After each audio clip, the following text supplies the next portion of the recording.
भाई ये बहुत रियलिस्टिक सिनेरियो बताया इन लोगों ने। सो आप तो सब आर्टिकलशिप हो गया आपका, तो and some people would be just completing it और कंप्लीटेड इट। भयंकर रियलिस्टिक सिनेरियो भाई मालिक। ऐसा ही होता है ना स्टॉक मार्केट। जहां खरीदा वहां प्राइस डाउन, जहां शॉर्ट मार दिया प्राइस अप। इसके साथ दोनों हुआ है। तो भाई मई 2022 वालों, राइट, ये वीडियो आपके लिए है step by step explanation of SFM paper of December 21. So let us get started very quickly without wasting much time. और दूसरी बात, as we go on discussing, I'll show you what are the pitfalls and what could go wrong kind of a thing. तो थोड़ा शायद video लंबा हो जाएगा, I'll try to make it as quick as possible. ठीक है, तो और मैं यहाँ सिर्फ प्रैक्टिकल क्वेश्चंस डिस्कस कर रहा हूँ, I'm not discussing theory questions, right? So let's begin. First question 1A, क्या पूछा गया था?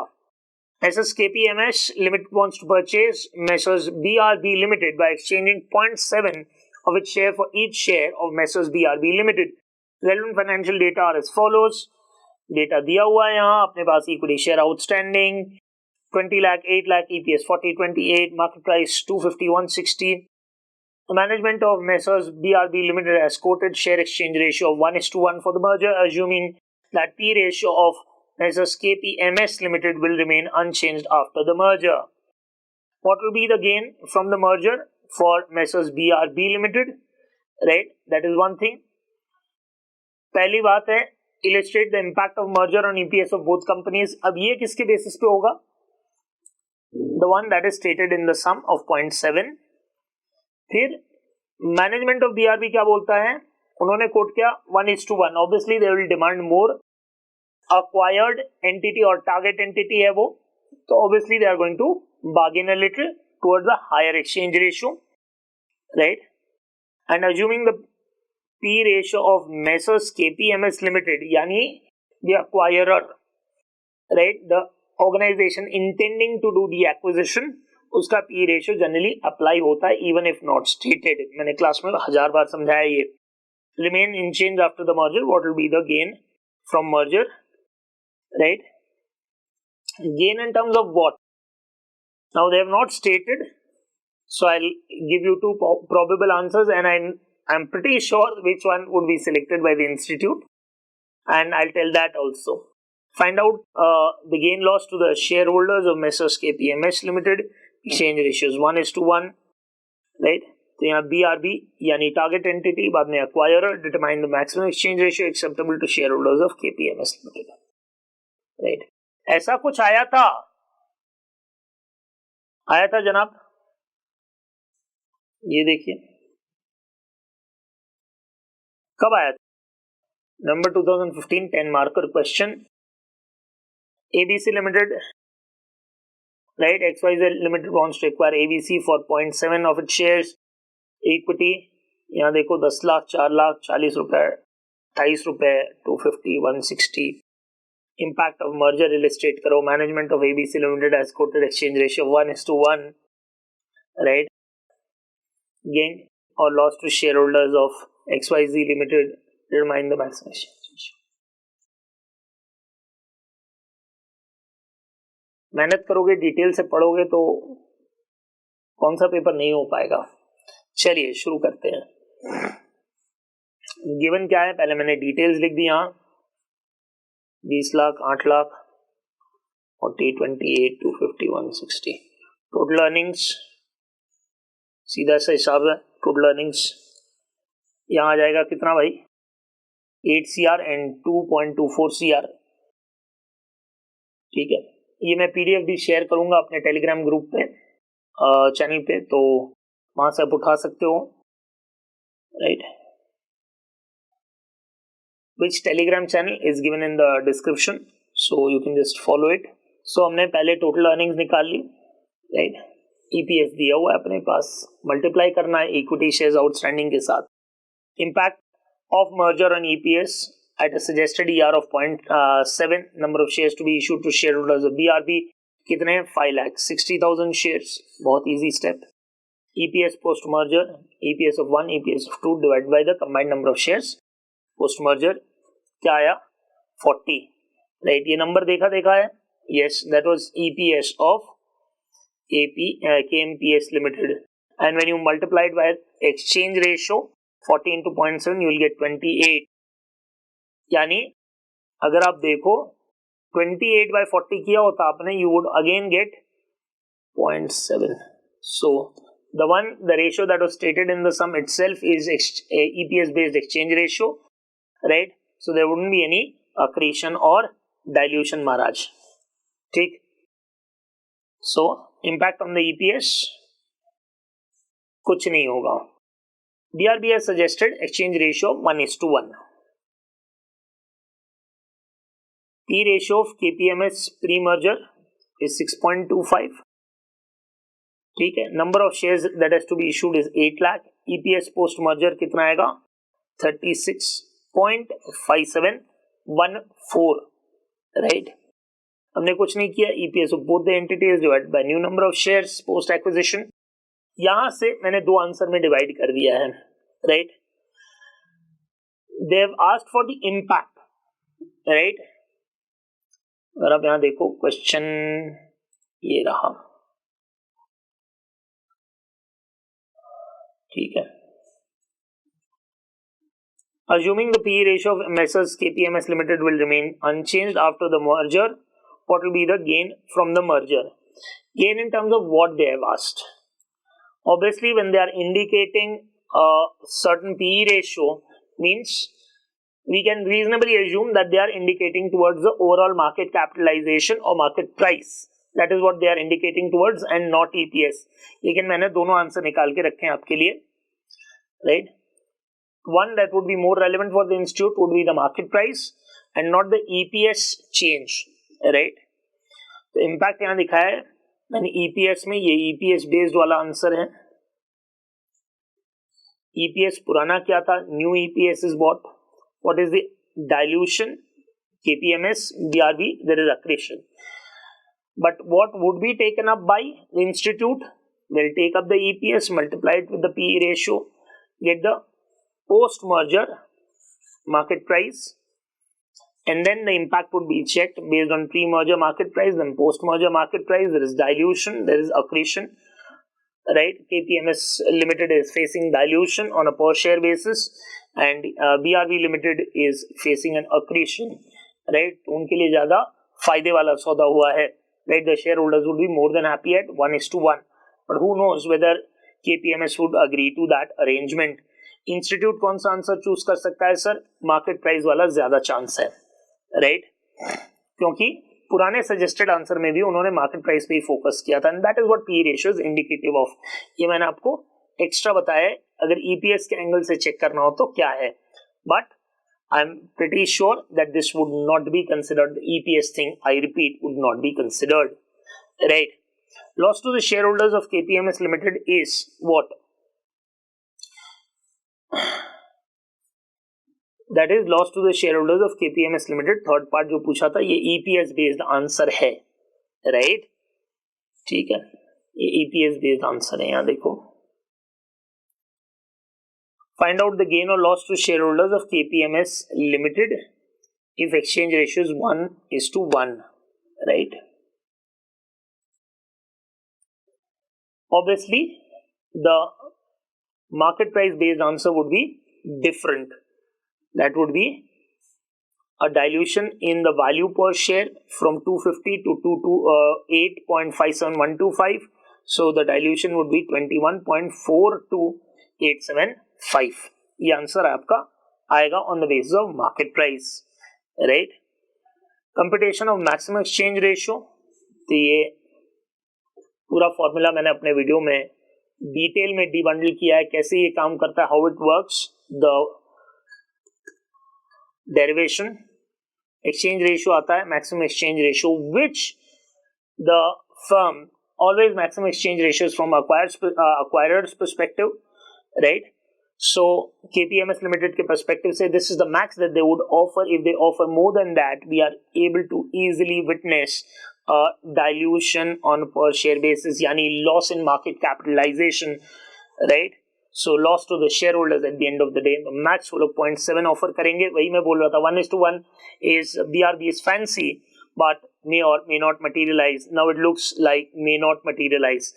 For a post-merger PE ratio of 6.2 times, the maximum exchange ratio that can be offered by KPMS Limited. अच्छा, हमको ये कहां से मिला? उन्होंने क्या बोला था?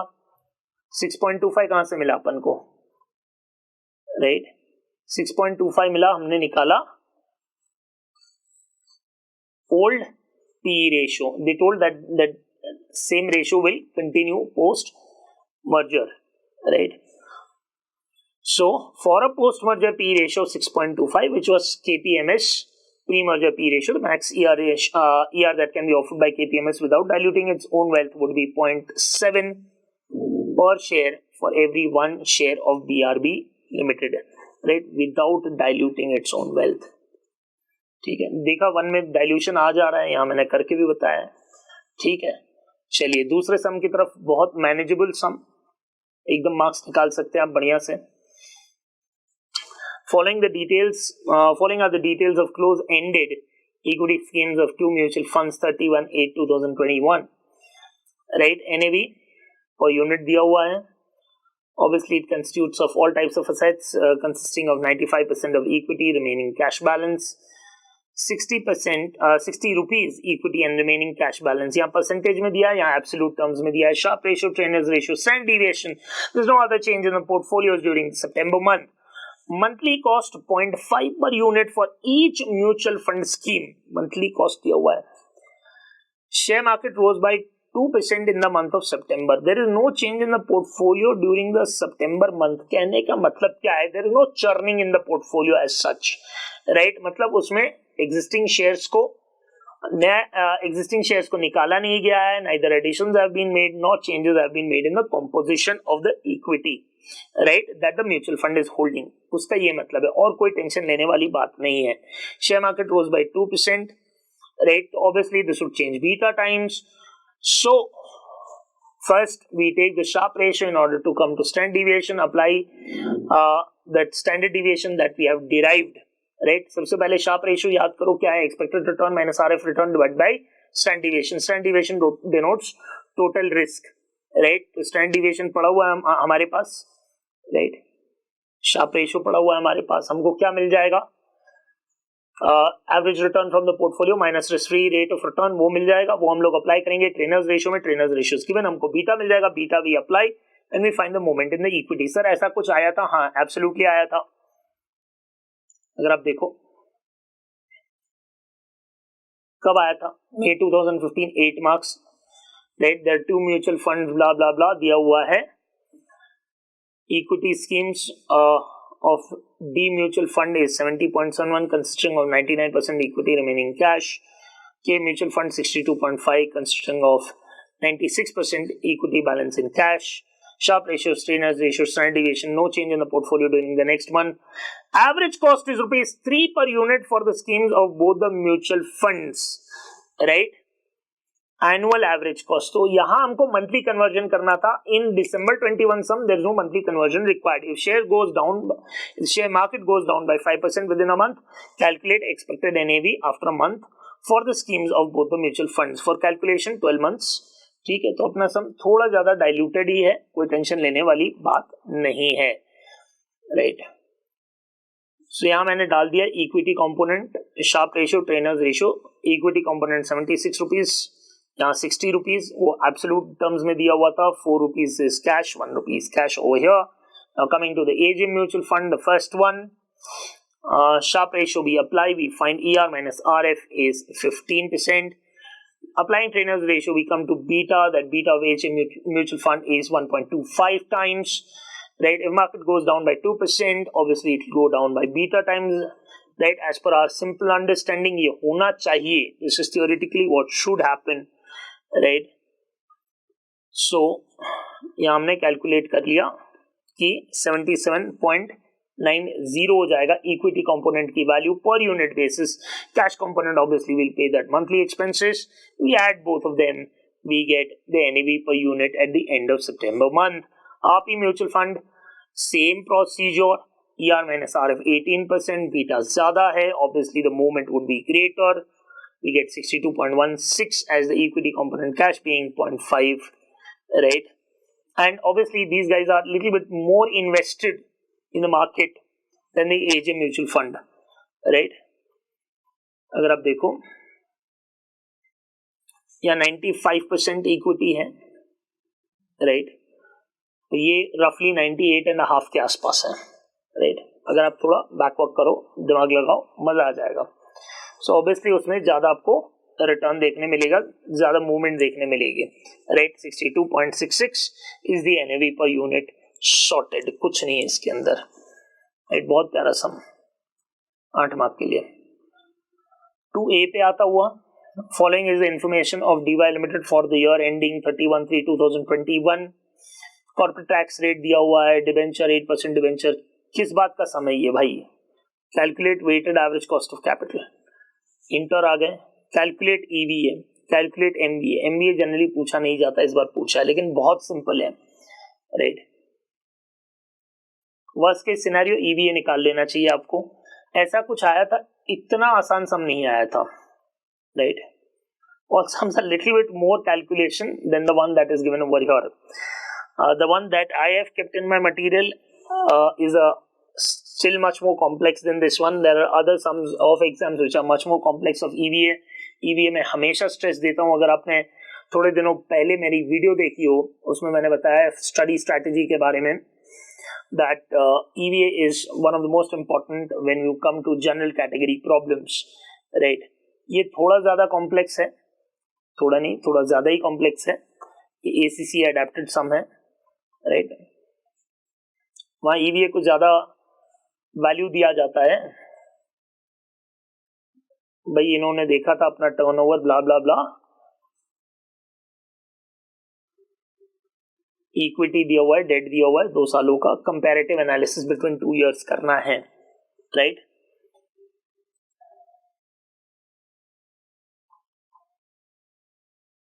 सो ऐसा भी कुछ आया था सेक्शन में, मैंने आपको अपना सम बताया, but it's not comparable because this is quite much easier than the one that I showed. मैं पूरा सम पढ़ता, अगर आप पॉज करके देखोगे तो आपको मालूम पड़ेगा वो काफी डिफिकल्ट है इससे, तो right? Now cost of equity पहले निकाल लेना है अपन को, right?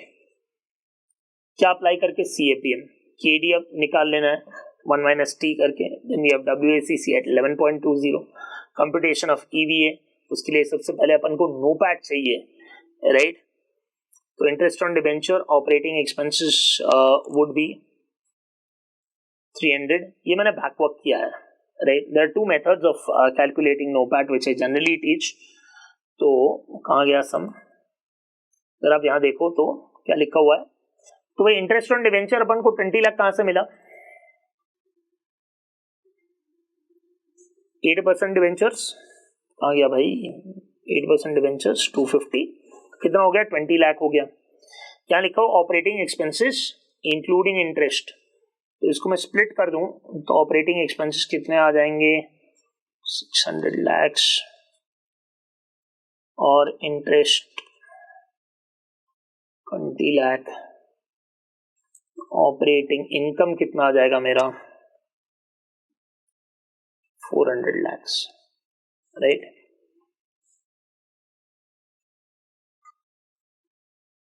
Done.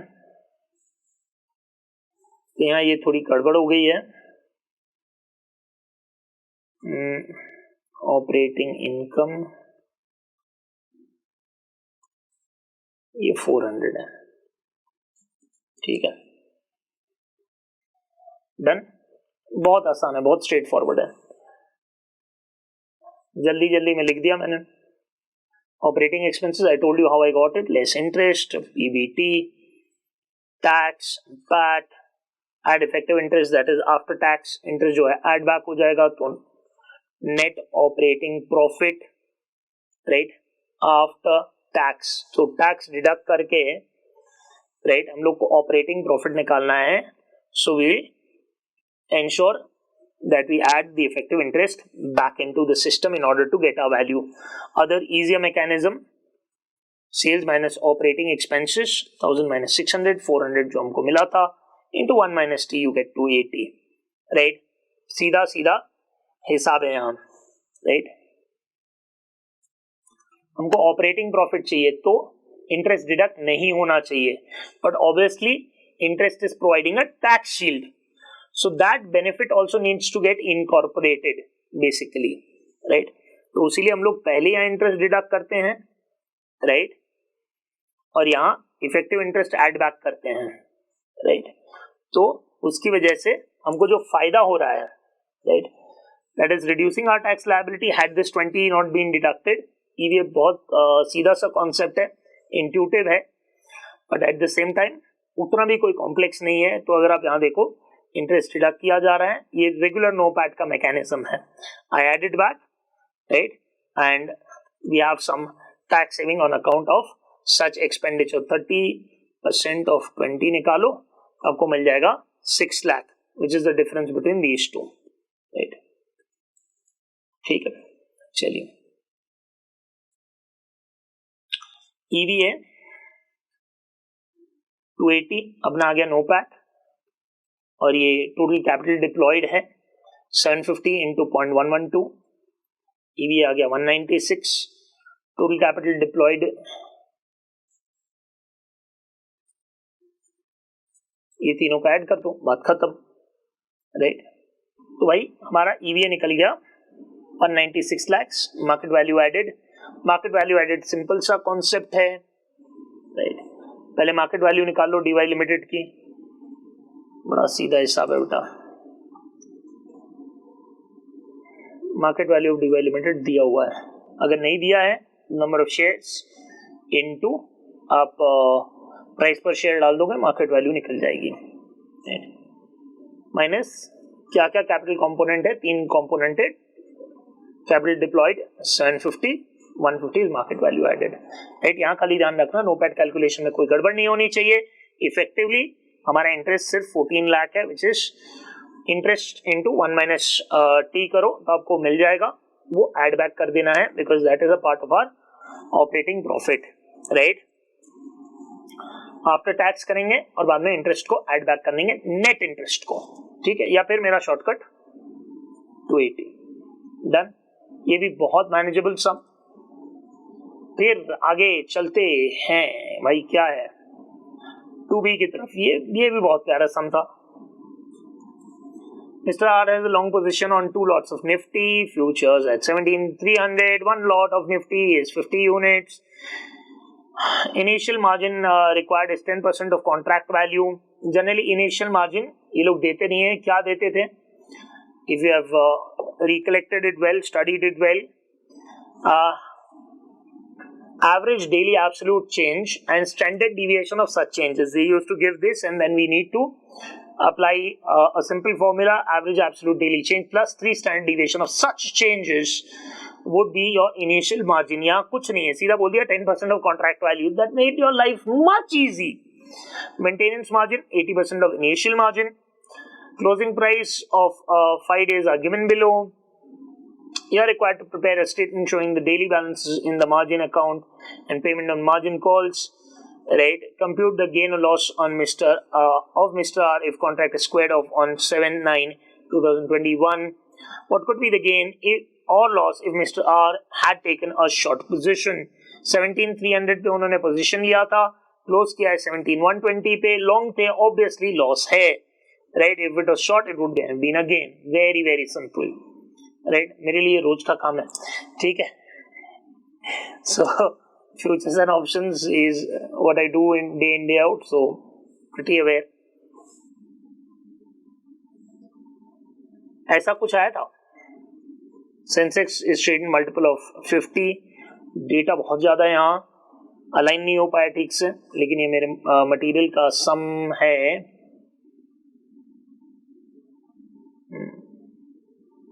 3.29. Abhishek bought one Sensex futures contract on Feb 4. Average daily absolute change in the contract value is 10,000. Standard deviation of such changes दिया हुआ है.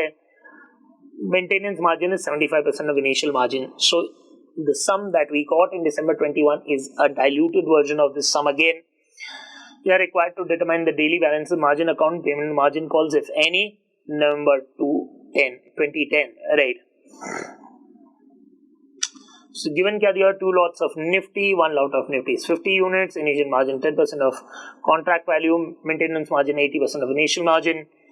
Right, contract value क्या है, multiply, ठीक है, initial margin 10% 86,500, maintenance margin per lot 80% of the initial margin 69,200. अपन को पता है that if due to mark to market your margin account shows a balance less than 69,200, you have to replenish it back to 86,500. Right? Basic rule है. Total initial margin 1,73,000. Total maintenance margin 138,400. Right? क्योंकि 2 lot उठाए थे बंदे ने उस हिसाब से. Right? बाद में मार्क टू मार्केट करते गया. Right? मार्केट देखो, वो खरीदने के बाद it went up a little and then nose dive. Last में बाद में एक दिन थोड़ी ऊपर चढ़ी. तो इस चक्कर में क्या होता है, अगर मैं देखूं टोटल मेंटेनेंस मार्जिन 138,400 है. कब ब्रीच हो रहा है, अगर आप देखो, when there is a market falling from 16,990 to 16,900, that breaches that level, we have to replenish it back to the initial margin levels of 1,73,000. 40,000 is our margin call, right? और if the contract is squared off, क्या होगा, नुकसान हो जाएगा भाई. 18,000 का सीधा हिसाब है. He has invested how much? 1,73,000, right? ठीक है. और जब वो स्क्वायर ऑफ कर रहा है, दाम क्या चल रहा है भाई, 17,120 यही पड़ा हुआ है ना. माइनस कर दो 118 to 100, 18,000 आ जाएगा. राइट? ये ज्यादा क्यों दिखा रहा है? बिकॉज मार्जिन कॉल की वजह से amount got added to this. So if you remove that amount, it is only 1,55,000 and you invested how much? 1,73,000. That is the amount you deposited basically. So the difference is 18,000. Any which ways you do it, it's all fine. If Mr. R would have taken a short position, obviously would be at a gain. Close.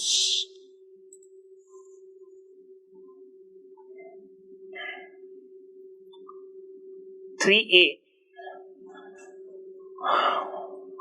On 1/4/2020, Mr. K invested in the following companies to make his portfolio: PK Limited, KD Limited, number of equity shares 2,000, 1,000, face value per equity share 10, 10, purchase price per equity share 210, 290. ये numbers change नहीं हुए ज़्यादा, right? Mr. K expects that the dividend for the financial year 2021, right? यानी coming financial जो आ रहा है उसकी बात हो रही है, will pay 40% and 50% respectively dividend, right? He expects that. Probabilities of the market price as on 31/3/2021, यानी 2021 cycle end पे क्या possible prices हो सकते हैं दोनों के, वो दिया हुआ है. Calculate the expected market price of equity shares of both the companies on 31/3/2021. Calculate the expected average return of the portfolio for the year 2021. ऐसा कुछ आया था, हाँ. इससे खतरनाक आया था, हाँ. कब आया था महाराज? 8 मार्च, नवंबर 2006, मई 2008. 2 बारी रिपीट हो चुका है ये सम. मेरे ख्याल से एक बार होमवर्क में भी दिया है मैंने ये, तो ये तो मैंने सिर्फ क्लास वर्क से उठाया था. तो अगर आप चेक करो, एम लिमिटेड, एन लिमिटेड 1,500 और फेस वैल्यू अलग है. इन्वेस्टमेंट कॉस्ट कितना था, डिवाइड मारोगे तो आपको मिल जाएगा इसका price per unit, acquisition price per unit.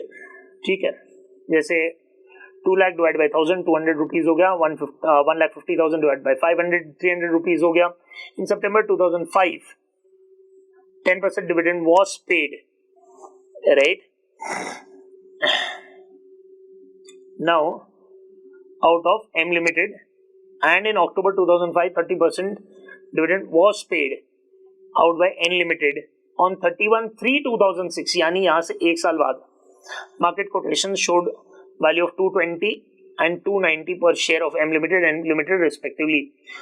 On 1/4/2006 sum का ये जो भाग है, this part is not there in December 21. Was की कोई बात ही नहीं हो रही, सीधा यहाँ से शुरू कर देते हैं वो लोग, और उसमें भी बहुत इजी बना देते हैं. Investment advisors indicate that the dividends for M Limited and Limited for the year ending 31/3/2007, right? तो यहाँ acquisition था. This is what panned out, 10% and 30% dividend during the year, right?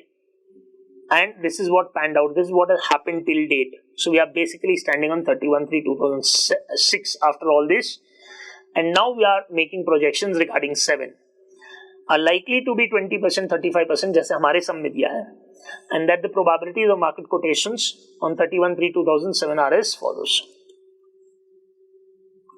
Calculate average return for the portfolio for the year ended. ये हो चुका है, that has happened. That is not in our case. Calculate expected average return of the portfolio for the year 6-7 है हमारे case में, right? Advice of the comparative risk नहीं है हमारे केस में, because for comparative risk you have to figure out your standard deviation. वो कुछ नहीं पूछा हमको, right? So the sum is much diluted version of what was given in 6 and 8. So PK Limited, KD Limited. Now coming to the answers. Computation of expected market price. Here we go. Probability adjusted market price 228, right? Obviously इसके अंदर हम लोगों ने dividend adjust नहीं किया है, right? So it is without dividend market price x dividend. तो आप दो तरह के आंसर लिख सकते हो, but I have kept it come dividend only. Expected market price of PK Limited would be 228. Dividend release would be same under all the scenarios, though the market price may end up being something different. It can be 200, 240, 260, 300, 320, 350. लेकिन उसका dividend add back हमने कर दिया, right? Which is going to be static under all the scenarios. So you can directly add it without being worried. Otherwise, closing prices जो है उसमें dividend add कर दो and then probability adjust करो, you will get the same values, right? Computation of portfolio return. Investment क्या था हमारा दोनों में, चेक करो. 4,20,000, 2,90,000, total investment of 7,10,000. Dividend अगर आप चेक करो क्या आ रहा है, 8,000, 5,000, total of 13,000. That is what we are expecting out of it. Value of the holding based on expected market value, right? कितना आ जाएगा, 7,87,000. ये मार्केट वैल्यू के हिसाब से प्लस डिविडेंड, ये स्टेप में ही मैंने डिविडेंड भी एडजस्ट कर दिया. So we can find out the expected average return 10.845%. कुछ भी नहीं पूछा था, बहुत सीधा था सम, तो ये काफी manageable, nothing to get bothered about. And what you get good 8 marks for it, right? यहाँ देखो कितना पूछा है, पुराना रिटर्न पूछा, एक्सपेक्टेड एवरेज रिटर्न पूछा उन लोगों ने, राइट? फिर comparative risk of two investments by calculating standard deviation in each case. यहाँ क्या पूछा है अपन को, calculate expected market price, right? तो रिटर्न के लिए वो कैलकुलेशन ऑटोमेटिकली मैंडेटरी हो जाएगा, but they have asked it separately. Expected average return, right? तो सीधा सीधा सम, right? ठीक है, चलिए. 1st July 21, Mr. P has made the following investment. ML Limited 1000 equity shares, beta value 1.25, purchase price per equity share 700. He wants to hold the investment till end of September 21 with an expectation of huge dividends to be announced in the AGM. On the date of investment, September Nifty futures are quoting at 17,500 and tradable with a lot size of 50 for each contract. You are an investment advisor to Mr. P. Please advise Mr. P how to hedge his market exposure using the available data. Life में मैं हमेशा बोलता हूँ, मैं markets में रहता हूँ लेकिन मैं कभी एडवाइस नहीं देता किसी को. It's a very scary place because you don't know. You give an advice, it turns out to be the opposite, and at least for a brief period of time also, तब लोग सोचते हैं अरे यार इसको समझ में आता है नहीं आता है. तो own money, what little I have, trade in the market, peaceful life. Calculate the profit loss of Mr. P during the expiry. Obviously, he wants to hold the investment. So obviously, he has to short Nifty futures. So we have to figure that out. How many lots to be shorted? Calculate the profit loss of Mr. P during the expiry. in following situation. So he shorted Nifty obviously to hedge the position. Nifty future rises by 10%. ML Limited falls by 5%. कुंडली में भयंकर दोष. Is it possible stock as well as Nifty to rise or fall at the same percentage? Can do anything for a short period of time, right? Even over longer period of time, things may be quite weird that for 1 year the Nifty is going up and the stock is going down, going in the same direction, different extent. All possibilities are there. ऐसा कुछ आया था. हाँ, मुझे याद है, ये राम का सम है, ये रहा 2013 में on similar lines, right? Ram buys, ये थोड़ा ज्यादा कॉम्प्लेक्स है, राम वाला सम. It's little bit more complex. Ram buys 10,000 shares of X Limited, price of 22 per share, whose beta value is 1.5, and sells. He has also short position in shares. मैंने पहले भी बोला था, स्पॉट मार्केट में short position can not be carried, right? Even intraday भी allowed नहीं है. लोग करते हैं, अलग बात है, बट अलाउड नहीं है, राइट? तो पहले पुराने ब्रोकिंग हाउसेस में तो ये सब बहुत ज्यादा होता था, but you can not close, you have to close it intraday, you can not carry it. But यहाँ दिया हुआ है, हम लोग लेके चलते हैं. Sells 5,000 shares of A Limited at price of rupees 40, having beta value of 2. He obtains a complete hedge by Nifty futures at 1,000 each. He closes out his position at the closing price of the next day, and the share price of X dropped by 2%. Right? Share of A Limited appreciated by 3%. X में long गया था, भाव गिर गया. ए में short गया था, भाव राइज हो गया. निफ्टी फ्यूचर्स ड्रॉप्ड, इसमें एक्चुअली वेंट लॉन्ग और निफ्टी फ्यूचर्स, क्योंकि शॉर्ट पोजीशन बीटा एडजस्टेड ज्यादा थी. मुझे अभी तक याद है, नंबर है 70,000, तो divide by 1000, 70 units of Nifty long event, उसमें लॉस हो गया. तो he was making an overall loss. I think the answer would be close to 11,450 I think so of राम सम. सो हमारा आंसर देख लेते हैं. यहाँ इसमें सिंगल पोजीशन है, diluted easy, 7 lakh. Nifty value per lot 875. In order to hedge the spot position, the investor needs to short Nifty futures. Number of lots shorted, right? Open position divided by value of lot into beta times, right? So one lot,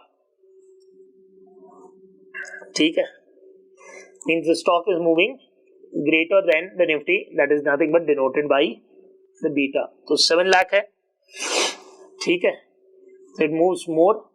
So the movement in this 7 lakh worth of stock would be, for every 1% move in Nifty, it will go by 1.25 times. So obviously we have to have more Nifty. तो automatically हम लोग 875 का Nifty उठा लेते हैं, one lot. If Nifty rises by 10%, ML Limited shares falls by 5%, then loss to Mr. P. Loss on Nifty futures 87,500. Loss on M Limited shares 35,000. Total loss 1,22,500. भाई ये बहुत रियलिस्टिक सिनेरियो बताया इन लोगों ने. So आप तो सब आर्टिकलशिप हो गया आपका, तो and some people would be just completing it or completed it. भयंकर रियलिस्टिक सिनेरियो भाई मालिक. ऐसा ही होता है ना स्टॉक मार्केट. जहां खरीदा वहां प्राइस डाउन, जहां शॉर्ट मार दिया प्राइस अप. इसके साथ दोनों हुआ है. Now Nifty and stock can be for a given period move in any direction, right? So for a given period, Nifty and stock can move in the India direction. You can write a long thesis on this one. Now ये भी काफी manageable सम था. अब आते हैं 4A की तरफ. ये थोड़ा हेवी सम है. A US company wants to set up a manufacturing plant in India which requires an initial outlay of ₹8 million. So US company है, मैन्युफैक्चरिंग कहाँ करना है? इंडिया में. It is expected to have a useful life of 5 years with a salvage value of 2 million. That is nothing but 6 million. Depreciable part है इसके अंदर, divide by 5 कर दो तो आपको मिल जाएगा 1.2.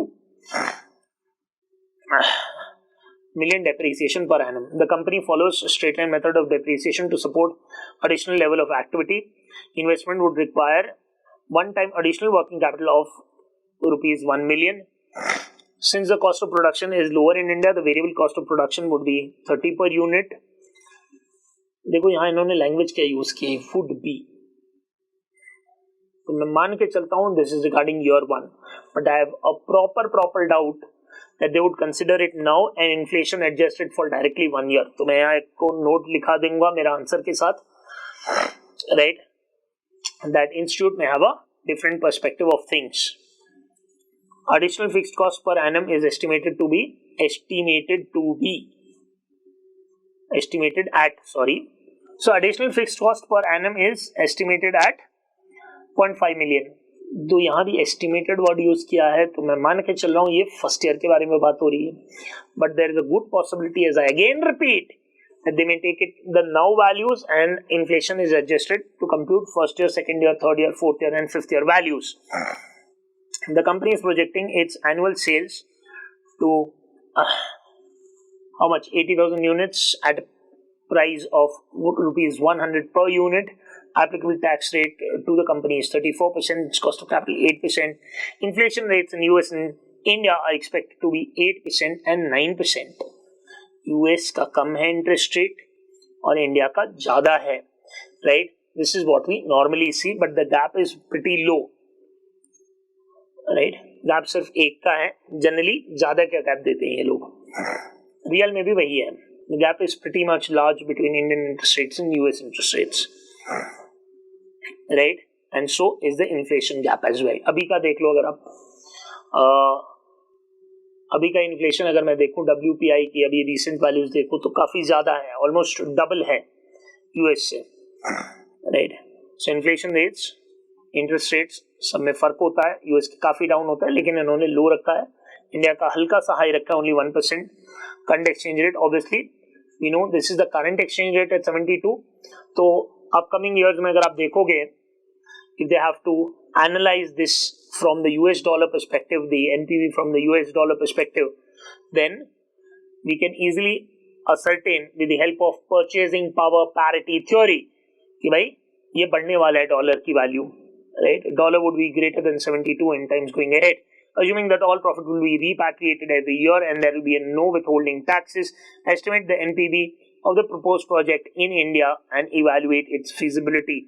तो इन्होंने यूएस डॉलर टर्म्स में आंसर मांगा है, ठीक है, और हमको बहुत क्लियरली बता दिया गया है कि भाई कॉस्ट ऑफ कैपिटल 8% रहेगा. नहीं तो उसके ऊपर भी आप डिबेट कर सकते हो, because inflation rates are different, interest rates would be different, so the discounting rate also has to be different. लेकिन इन लोगों ने बहुत क्लियरली बोल दिया है, राइट? इंटरनेशनल कैपिटल बजटिंग याद करो, क्लास में पढ़ा है बहुत.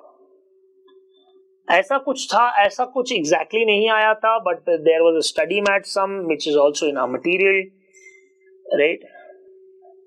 काफी बड़ा और काफी कॉम्प्लेक्स सम है ये Opus Technologies, right? So not go into the details of the same, right? लेकिन आप पॉज करके एक बार देख सकते हो. तो बहुत लंबा समय है भाई. कोई पॉलिसी क्या है, number of units, sales, right? Price per unit is expected to rise by rate of inflation. That is a must. We have to take that into account. Variable operating costs are 40% of sales. Fixed operating costs are this, expected to rise with inflation. So I think that is what they were trying to say, right? Nominal interest rates in India, China, यहाँ IRPT apply हो जाएगा, which works on similar mechanism as PPP. Current spot rate दिया हुआ है, देखो, ठीक है. तो ये काफी कॉम्प्लेक्स सम है, लेकिन ऐसा कुछ आया नहीं था. So that's why lot of students stuttered on this one. जो चाइना वाला सम था, इसमें बता दूं मैं, ये लोग इन्फ्लेशन तुरंत एडजस्ट कर दे रहे हैं, राइट? जो वैल्यूज उसमें डायरेक्ट इन्फ्लेशन एडजस्ट हो रहा है ईयर 1 से. मैंने 1 ईयर के बाद किया है because the word estimated was used, right? There is a possibility that my answer and institute answers may vary on this one. Initial outlay. Let us come to the business end of things. Projected annual sales, right, इसमें कोई change नहीं आएगा, right. Obviously selling price में change आएगा 100%, डेप्री दिया हुआ है, units दिए हुए हैं, selling price per unit as I told you I have not changed the first year values, right. बाद में इन्फ्लेशन इन्फ्लेशन इन्फ्लेशन एडजस्ट करते जा रहा हूं, राइट, ठीक है। तो इंडिया में हम लोग वो मैन्युफैक्चरिंग कर रहे हैं और सेल कर रहे हैं, तो इंडियन इन्फ्लेशन अप्लाई हो जाएगा, कितना 9%, देखते जाओ। वैसे ही same thing happens to variable cost. बाद में कंट्रीब्यूशन निकाल लिया अपन ने, टोटल कॉस्ट में से फिक्स्ड कॉस्ट निकाला, डेप्री निकाला, टैक्स निकाला, add back depre, we got our cash flows, right. लेकिन ये सब INR बेस्ड कैश फ्लो है, तो मैंने दो पार्ट में आंसर निकाला। INR के हिसाब से एनपीवी कैलकुलेट कर लिया एंड यूएस डॉलर के हिसाब से भी कैलकुलेट कर लिया। So I have shown both answers. Foreign exchange rate applying PPP, purchasing power parity theory.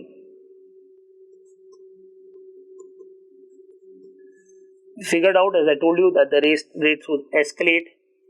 So पहले कैश फ्लोज को कन्वर्ट किया यूएस डॉलर टर्म्स में, right? All these cash flows are converted to US dollar at the given exchange rates.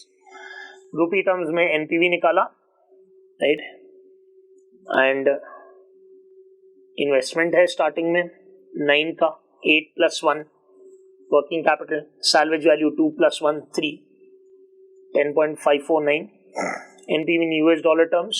यहाँ cash flows है, आपको just apply कर देना है क्या बेटा, तो just apply present value factors which are given over here. So I have not shown the steps of that. Directly apply किया, right? Expenditure निकाला, खत्म हिसाब है, right? उसमें सर ये salvage value, working capital सब adjust हुआ, मैंने खाली एक स्टेप में करके बता दिया, because as I was doing it मैंने रुपी टर्म्स में किया, बाद में मैंने देखा ऊपर रिपैट्रिएशन लिखा है, चलो चलो यूएस डॉलर में भी कर देते हैं, right? So this is not required part, right? The rupee term is not required part. आपको यूएस डॉलर टर्म्स में कैलकुलेट करना पड़ेगा इसको। Done, be careful on that front as well. तो ऐसे कैलकुलेट करेंगे तो एनपीवी कितना आ जाएगा, 0.139 आ जाएगा। हाँ जी, सही बात।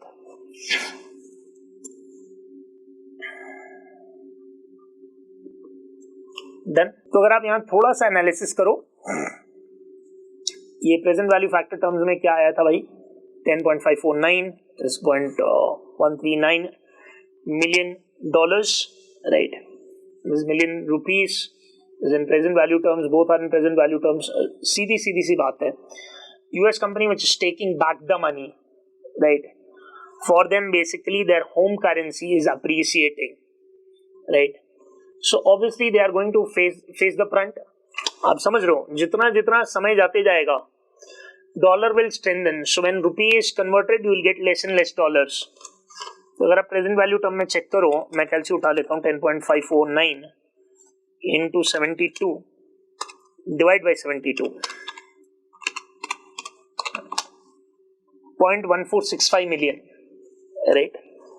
वैसा नहीं आ रहा, उससे थोड़ा सबड्यूड आ रहा है नंबर, राइट? तो डायरेक्टली अगर हम लोग कैलकुलेट मारेंगे तो वो नंबर नहीं आएगा।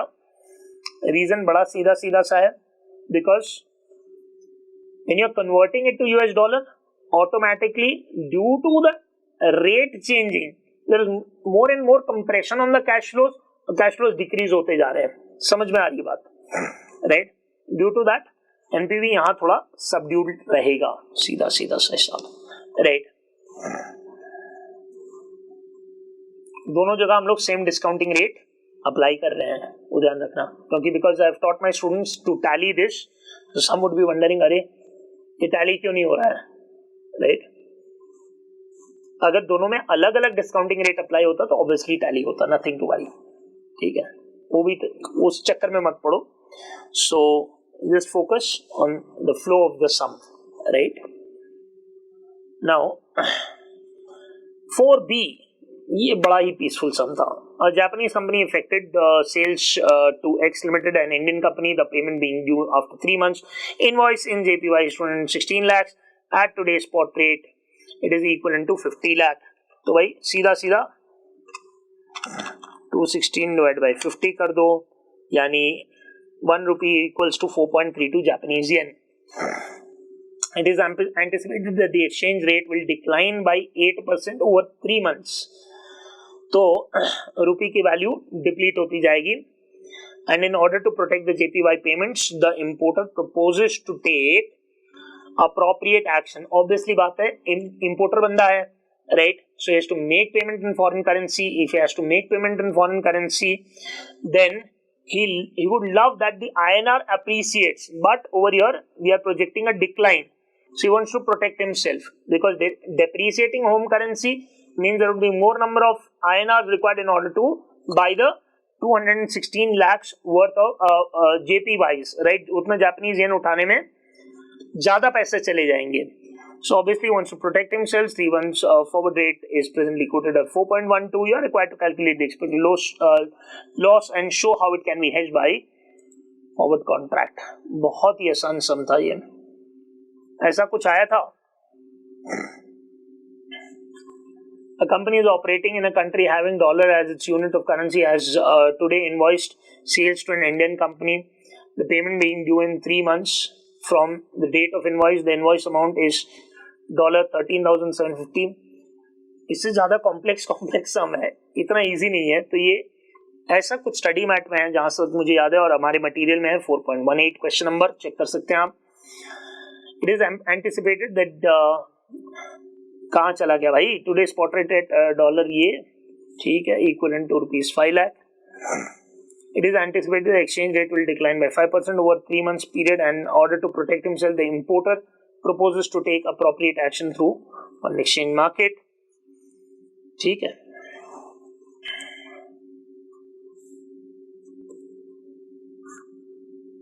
How it can be सीधा सीधा, राइट. ये इसमें लैंग्वेज थोड़ी और कॉम्प्लेक्स है जो स्टडी मैट वाला समय. एग्जाम में तो एकदम स्ट्रेट पूछ लिया आपको, ज्यादा कोई लोड ही नहीं दिया आपको, right. Invoice sales to an Indian company, right. Indian company बन गई.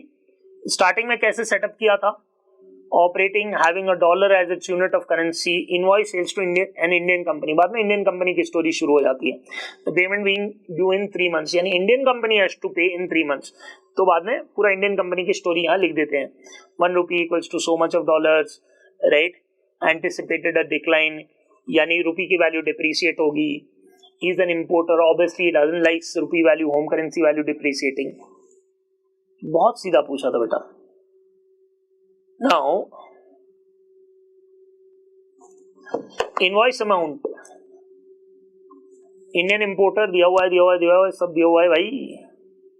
एक्सचेंज रेट अभी क्या चल रहा है 4.32 के हिसाब से, taking this, right. 3 month forward rate is 4.12. After 3 months, anticipated spot would be what? 3.9744. It would decrease much more than the forward also.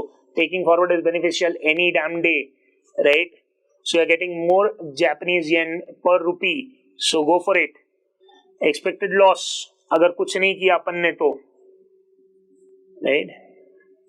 If we do nothing, this is what the expected loss is, 4.35 lakh INR, right? ये calculation है based on the anticipated spot maturity. Liability under forward contract would be 52.43 lakh.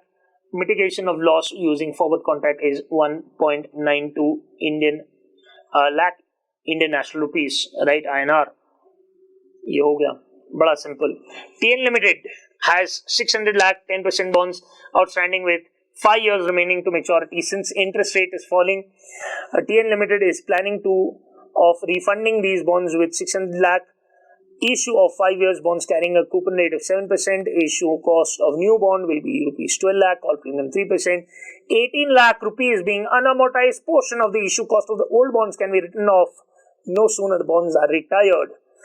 Right? Tax rate applicable 30%. You are required to analyze the bond refunding decision. भाई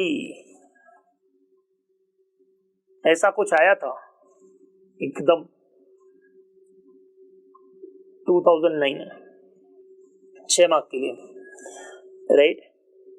And over here they didn't tell the discounting rate. For you discounting rate is given. Again I would say that is some bit of dilution in difficulty. महाराज अगर आपको याद हो, bond refunding decision has to work on a mechanism very similar to capital budgeting, right? तो हम लोग यहाँ post tax rate consider करते हैं, right? कैपिटल बजटिंग लीजिंग जिसने पढ़ा हो उनको समझ में आएगा, याद रहेगा, क्योंकि वो पुराने सिलेबाई में था. सो नए सिलेबाई में कैपिटल बजटिंग है, लीजिंग नहीं है, तो वो दोनों अगर किया है तो ज्यादा फील आती है इस चीज की. ओनली 4.9% इज इम्पोर्टेंट, 7% एकदम बिस्किट एंट्री है, छोड़ दो उसको, कुछ काम का नहीं है. और क्यों काम का नहीं है वो भी हमने पढ़ा है. एबीसी लिमिटेड देखो, contemplating refunding of these bonds, 300 million issue, 6 years bond carrying coupon rate, issue cost of new bond would be 6 million, call premium, right? 9 million being unamortized portion of the issue cost of old bonds can be written off no sooner the bonds are called off. ये line मेरे दिमाग में थी, that's why I said it when I was reading the December 21 sum. Analyze the bond refunding decision. Straightforward. दो lap of computations होते हैं, one is non-recurring, second is recurring. Close.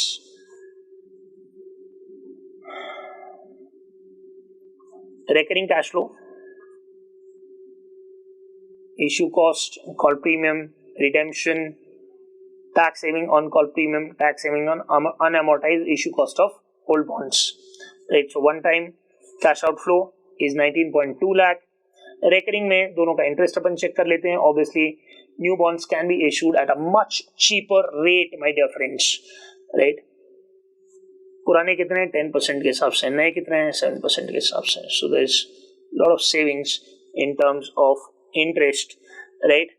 बाद में रेकरिंग में क्या चेक करना है हम लोग को, एक इंटरेस्ट पे करना है, लेकिन उस पर मिलेगा अपन को टैक्स सेविंग्स, फिर अपन को मिलेगा amortization of issue cost, right? What if analysis, if we maintain the old machine and go with the new one, तो new one का analysis और old one का analysis if it is continued, तो उससे recurring हमको मिल जाएगा. तो recurring expenditure हमारा आ जाता है.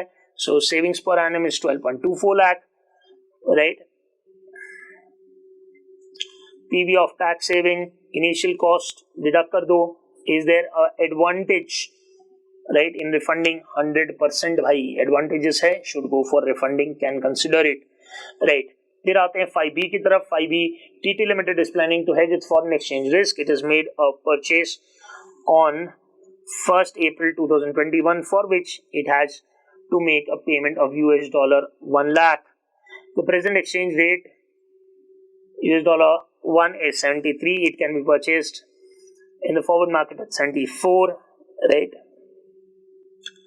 Obviously थोड़ा forward अभी के exchange rate से थोड़ा महंगा है, it's a little expensive, right? But things can go really haywire, so it's better to hedge yourself. TT Limited will have to make an upfront premium payment of 1% on the forward amount purchased. The cost of the funds for the company is 10%. In the following situations, अब ये cost of funds किस पे होता है? Premium पे होता है, correct? We make if the hedge, यहाँ आ जाते हैं, compute the gain loss that TT Limited will make if the hedge the exchange rate, if they hedge with exchange rate on 31/9/2021 as, यानी क्लोजिंग डेट पे 1 अप्रैल की बात हो रही है, ठीक है? पेमेंट कब करना है? 39 को. तो अपन को गेन लॉस करना है. फॉरवर्ड कॉन्ट्रैक्ट हमने एंटर कर लिया. Now we have to compute it whether we were right और wrong, right? And it all depends upon the spot price on maturity, और I can say spot price on 39/2021, right? So we have to analyze the gain loss that we will incur, right, that TT limited will incur if they hedge with exchange rate being so and so. 3 calculation to be done on monthly basis. ऐसा कुछ आया था, अरे भाई recent में ही आया था, लेकिन वो मैं सम नहीं बता रहा हूँ क्योंकि वहां प्रोबेबिलिटी दी हुई है. So I will show you an old sum which is on absolute similar lines. यहाँ 2 रेट है, अपन को 3 रेट दिया, उतना ही है, राइट? अभी आया था प्रोबेबिलिटी वाला सम, I think so November 2020 or Jan 21 because these two attempts were very close. I think so it's November 2020 पक्का. In Jan 21 में पहला sum auto correlation था. This was the first sum in November 2020, right?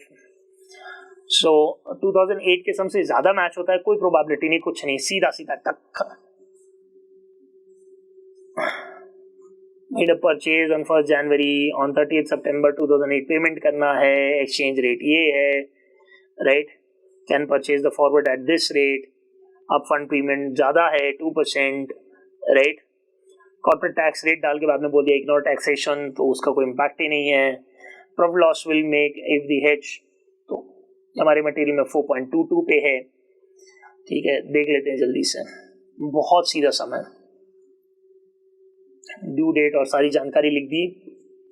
Importer will gain in if FC depreciates. सीधी सी बात है, FC depreciate होगा यानी home currency appreciate होगा, but lose if home currency depreciates and FC appreciates. तो एक note दे दिया आपकी जानकारी के लिए. Cost of forward purchase premium calculate कर लिया, right?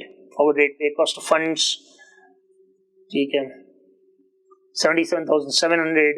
If the spot on 39/2021 is 76, यानी सीधी सी बात है, हमको फॉरवर्ड में डील मिली सिर्फ 74 पे, right?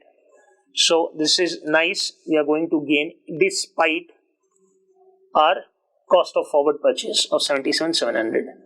But if it goes to 71, we have raw deal, right? और 74 to हमारा cost of forwards भी है, तो loss बहुत ज़्यादा हो जाएगा. We were not correct, right? We were worried that it will appreciate.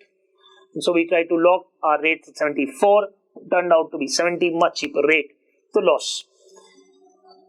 यहाँ देखते 79, oh by dream. Because if we would have not taken a hedge, it would have gone to 79, but we did the deal at 74, and here we have an advantage of 4,22,300. Super easy sum, Maharaj. ठीक है. 6A, ये थोड़ा ज्यादा easy हो गया था, right? Because it was more on interlines. So उससे क्या होता है? At times lower ball causes the trouble. क्योंकि आप एकदम फाइनल मोड में हो, बैट लेके खड़े हो एकदम, और सडनली स्पिन डाल दिया इन लोगों ने बहुत सीधा, राइट?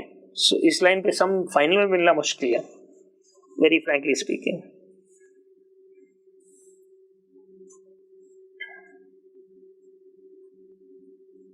ग्रोथ रेट दिया हुआ है, बीटा दिया हुआ है, करंट मार्केट प्राइस पे शेयर दिया हुआ है, आरएफ दिया हुआ है, मार्केट रिटर्न दिया हुआ है, अप्लाई कर देना है तो आपको केई मिल जाएगा, राइट? फिर गॉर्डन मॉडल अप्लाई कर देना है, close, you will get intrinsic value, compare it, close the sum, calculate the price of share of both the companies, यानी गॉर्डन मॉडल अप्लाई करके करना है. याद करो आईपीसीसी इंटर के दिन, right the comment on the valuation of share price based on calculation the current market price as an investor, और course of action should be followed. अच्छा समय एक्चुअली स्लोअर बॉल के लिए अच्छा ही है, बहुत बच्चे भूल जाते हैं. One thing I would like to tell you that when dividend per share is written like this and there is nothing which can be comprehended, we used to take it as D1 in inter, and that is how institute solved all the sums, right? Hopefully they follow the same pattern this time around and they give their answers. So KE of X limited, Y limited, 13.30, 15.40. Price of X limited, D1 divided by KE minus G, 121.51. Actual current market price is 150, highly overvalued, sell the stock, right? Price of Y limited, same KE minus G, ऊपर आ गया D1, 74.074, and what's the price? 70, undervalued, buy.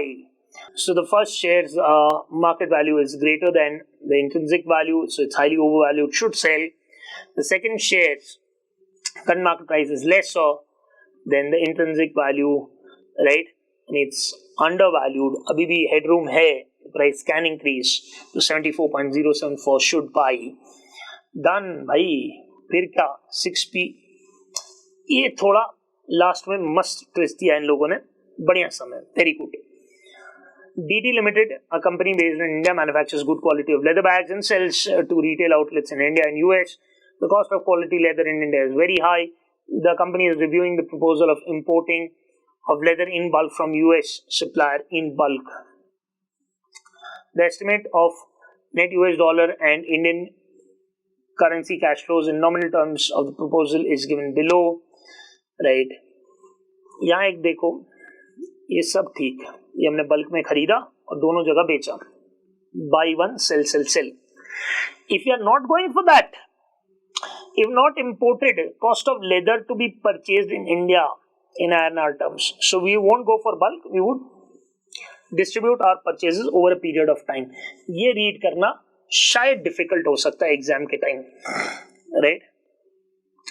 DT Limited evaluates all investments using a 9% discounting rate. All US customers are invoiced in US dollar. US dollar cash flows converted into rupee at the forward rate and discounted at in rate. Wonderful, very much clear. Inflation in US and India are expected to be 9% and 8% respectively. US में ज्यादा inflation, India में कम inflation. पिछले सम से टक कर दिया तो आपका ब्रेन एक बार हाँ तो क्या होगा, यहाँ डेप्रीसिएशन इन वैल्यू हो जाएगी. सीधी बात है. US inflation is greater. Applying purchasing power parity theory will find the dollar value going down. Right, यानी हमको कैश फ्लो की आशा जो थी, ज्यादा पैसा मिलना चाहिए, थोड़ा थोड़ा कम मिलेगा because of this. Right, you are required to calculate the NPV value and recommend the decision, right? And recommend the decision. Present value factor calculation has to be up to 2 decimal places, right? आपको ये समझ में आ गया. Purchasing power parity theory के हिसाब से US का inflation अगर ज्यादा है, if it is greater and Indian inflation is less, obviously the rupee would gain ground and dollar would start losing ground. The country and the currency which is facing a greater inflation will have a depreciation in its value, right? ठीक है, तो ये खास आपको ध्यान रखना है. और प्लीज यहाँ एकदम आराम से कैलकुलेट करो, कोई स्ट्रेस वाली बात नहीं है. राइट, कैच है इस सम के अंदर, वो मैं आपको बताता हूँ and I'll show you the answer. First let me go to the section. ऐसा भी कुछ आया था. Right,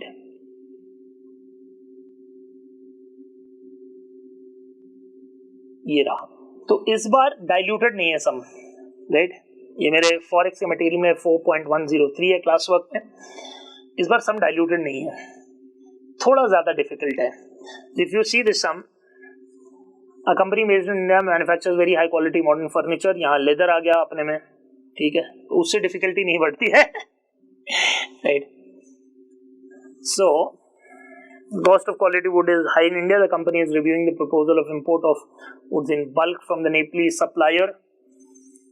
Right, the estimate of net in Nepalese currency. तो अगर हम नेपाल से सप्लाई लेंगे तो एक बार बल्क में खरीदेंगे, फिर दोनों जगह cell. Very similar. But if we do not go for that and just procure it from India, what will happen? What will be the cost is not stated. Here the December 21 sum ups the ante. Right, now XYZ Limited evaluates all investments by using discounting rate of 9%. All Nepalese customers are invoiced in NC. Right,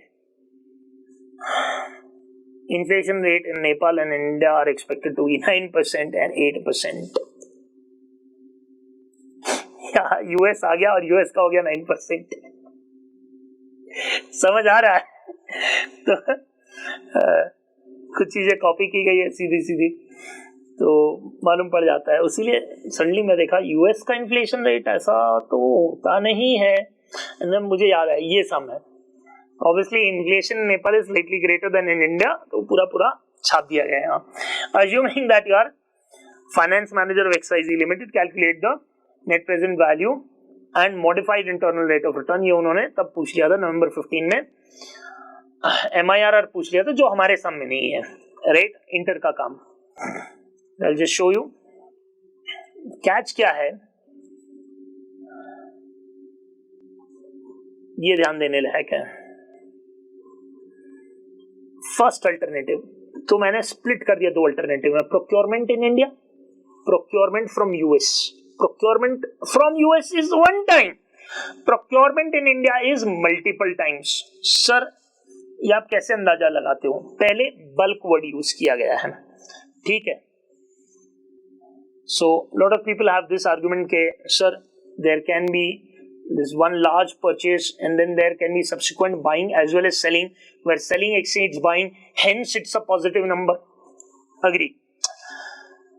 तो bulk word ने मुझे बोल दिया कि ये एक ही purchase हुआ है if we are going through the US route. Second, I did some basic logical computation. 74 into 25 in INR terms कितना आता है? 1850. ठीक है.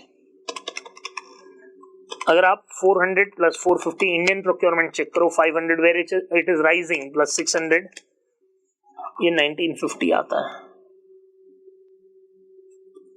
Numbers are technically, as we are purchasing it over a period of time, India में भी inflation है, खर्चा बढ़ रहा है, correct? And it's not necessary every year we buy the same thing.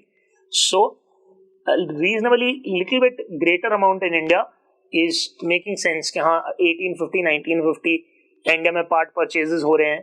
तो when we are going for Indian scheme of things of procurement, we are buying it in 4 parts. As US scheme, we are buying just once in bulk, right? Due to these two reasons and very logically, right?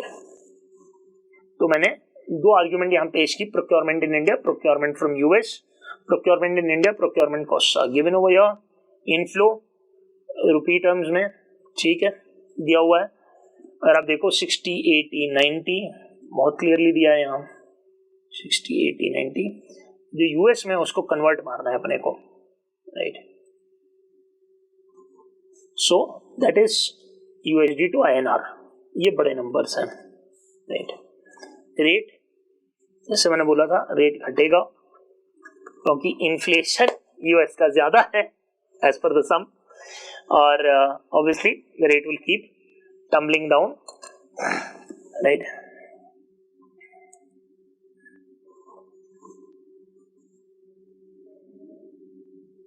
फिर net cash flow, present value factor, PV of cash flow, NPV negative आ रहा है 296.07, right?